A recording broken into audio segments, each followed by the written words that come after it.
To truly understand Jerusalem, we must begin with Jewish civilization. For the Jews were the earliest people to call this land their home. And to speak of the Jews, we must start with the Bible.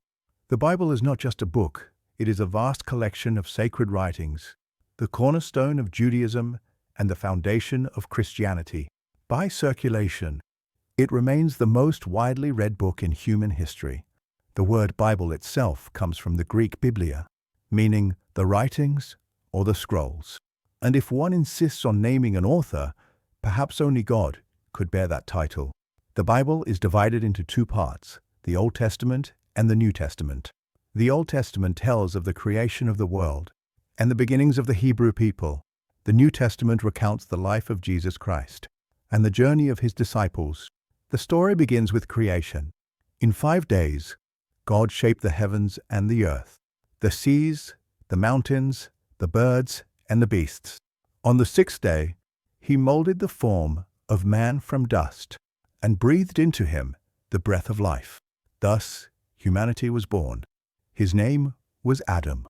God placed Adam in the Garden of Eden and commanded him to name all living things. When Adam named the flower, it became a flower. When he named the beast received its name. But seeing that Adam was lonely, God took one of his ribs while he slept, and from it he created a woman, Eve.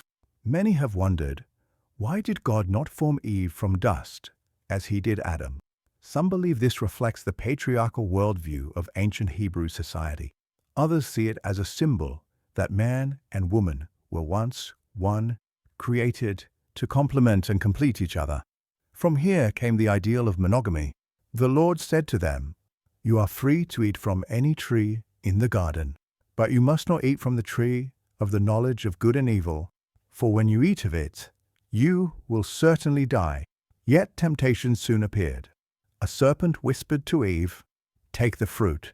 If you do, your eyes will be opened. You will understand good and evil, and become like the Most High."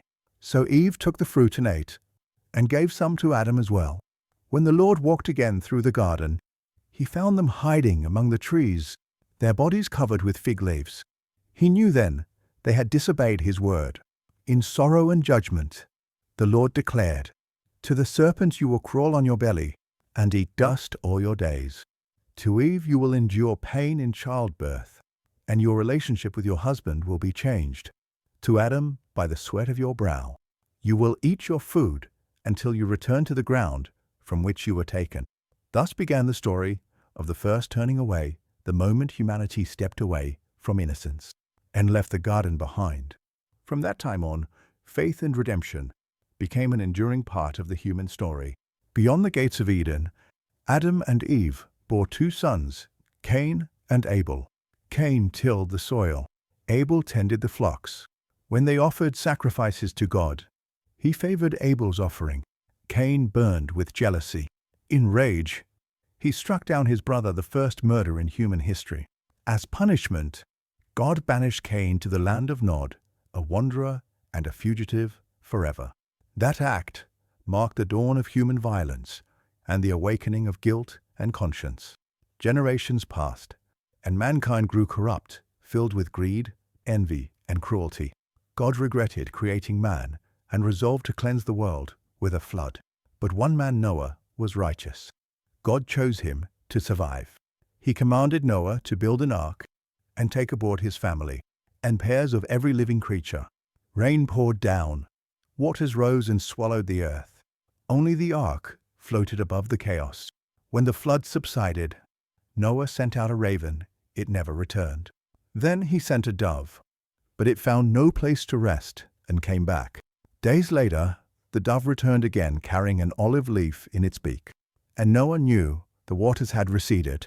From then on, the dove and olive branch became eternal symbols of peace and hope. Noah had 3 sons, Shem, Ham, and Japheth. Shem became the ancestor of the Semitic peoples, the Hebrews and the Arabs. Ham's descendants populated Africa and Egypt, and Japheth gave rise to the Aryans, the Persians, the Greeks, and even the early peoples of India. From them, the branches of human civilization spread across the world.